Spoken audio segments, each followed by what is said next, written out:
నమస్తే. భారతదేశంలో biodiversity management act 2002 అని ఒకటి ఉంది. ఇది ఏంటంటే భారతదేశపు మొత్తం విస్తీర్ణంలో గల భూముల్లో జన్యు వనరుల గుర్తింపు మరియు వాటి నిర్వహణ, దీని గురించి ఒక చట్టం చేశారు. జన్యు వనరుల గుర్తింపు అంటే ఏంటంటే భారతదేశం మొత్తం మీద ఉన్న భూముల్లో రకరకాల రాష్ట్రాల్లో రకరకాల సారవంతమైన భూములు ఉంటాయి. ఒక్కొక్క ఏరియాలో ఒక్కొక్క రకమైన బ్యాక్టీరియా డెవలప్ అయి ఉంటుంది. అక్కడ ఉండే బ్యాక్టీరియాని బట్టి అక్కడ సారం, అంటే ఈ చెట్లు మొక్కలు వీటిని పెరగడానికి, పంటలు పెరగడానికి కావాల్సిన సారవంతమైన నేల తయారవుతుంది. ఎక్కడెక్కడ ఏ బ్యాక్టీరియా ఉంది, దానివల్ల ఏ మొక్కలు, ఏ కాయలు, ఏ పండ్లు బాగా పెరుగుతాయి, అది గుర్తిస్తారు. ఆ తర్వాత అక్కడ ఉండే బ్యాక్టీరియా వల్ల మనం ఏమన్నా కొత్తగా మందులు తయారు చేయవచ్చా, హ్యూమన్ మెడిసిన్లు మనుషులు వాడేటువంటి మనుషులకు కానీ పక్షులకి జంతువులకి వాడేటువంటి ఉపయోగకరమైన మందులు ఏమన్నా తయారు చేయవచ్చా అని ఈ ఇంటర్నేషనల్ సంబంధించిన అనేక కార్పొరేట్ కంపెనీలు రీసెర్చ్ చేస్తున్నాయి. ఈ జన్యు వనరుల గుర్తింపు మరియు వాటి నిర్వహణ అనేది ఇది ఒక కమిటీ ఉంటుంది. ప్రతి విలేజ్కి ఒక్కొక్క కమిటీని వేసుకొని వాళ్ళు వాటిని నిర్వహిస్తారు.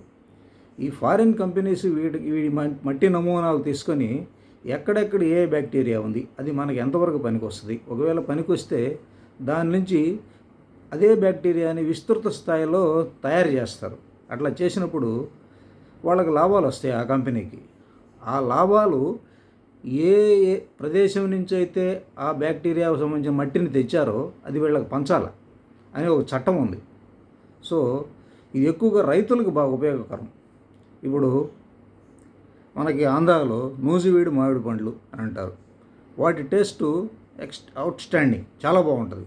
తర్వాత ఉలవపాడు మామిడి పండ్లు, ఇలా 2 రకాలు ఉంటాయి. అక్కడే ఎందుకు బాగుంటున్నాయి, మిగతావి కూడా బాగానే ఉంటాయి, కానీ టాప్ రేటింగ్ అనమాట. అంటే ఒక్కొక్క ప్రదేశంలో అక్కడ ఉండే నేల, దానిలో ఉండే బ్యాక్టీరియాని బట్టి అక్కడ పండే పంటలు, వాటి యొక్క పండ్లు, వాటి క్వాలిటీ అవుట్ స్టాండింగ్ రేట్లో ఉంటుంది అనమాట. ఇలా బయోడైవర్సిటీ మేనేజ్మెంట్ యాక్ట్ ద్వారా ఏర్పడిన కమిటీలు భారతదేశంలో మొత్తం 2,72,000 కమిటీలు ఉన్నాయి ఇప్పటికీ. సో వీటిలో యాక్టివ్గా కొద్ది కమిటీలే పనిచేస్తున్నాయి. సో మిగతా ప్రాంతాల్లో ఉన్న రైతులు వాళ్ళ భూముల్లో ఏమేమి టైపు బ్యాక్టీరియా ఉంది అనేది పరీక్షింప చేసుకొని రిజిస్ట్రేషన్ చేసుకుంటే వాటిని ఏదైనా కార్పొరేట్ కంపెనీలు మందులు తయారు చేయడానికి ఉపయోగిస్తే అందులో వచ్చే లాభాలు ఈ రైతులకి, ఆ ప్రాంతానికి పంచాల్సి ఉంటుంది. సో దానివల్ల ఇది ఉదాహరణకి మహారాష్ట్రలో ఒక ఊరిలో జస్ట్ ఒక 2-3 కేజీల మట్టి శాంపిల్ తీసుకెళ్లారు అమెరికన్ కంపెనీ ఒకటి. దానిలో ఉన్న ప్రోబయాటిక్ బ్యాక్టీరియా నుంచి జీర్ణ వ్యవస్థని మెరుగుపరిచేదానికి కావాల్సిన మందులు తయారు చేశారంట.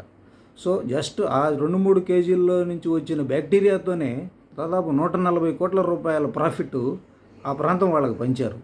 ఆ నిధులు ఆ ప్రాంతం యొక్క అభివృద్ధికి, పర్యావరణ పరిరక్షణకి, మనుషులకే కాదు జంతువులకి, పక్షులకి, అడవుల పెంపకానికి, వీటన్నింటికీ కలిపి వాడారు. సో అన్ని ప్రాంతాల్లో ఉన్న రైతులు వాళ్ళు రెగ్యులర్గా వాళ్ళు గమనిస్తూ ఉంటే కనుక ఈ ప్రాంతంలో ఏమైనా ఉండొచ్చు అని ఉంటే చెక్ చేయించుకొని బయోడైవర్సిటీ మేనేజ్మెంట్ కమిటీకి ఒక ఫామ్ చేసుకొని దాని ద్వారా మూవ్ అయితే అదనపు లాభాలను పొందవచ్చు.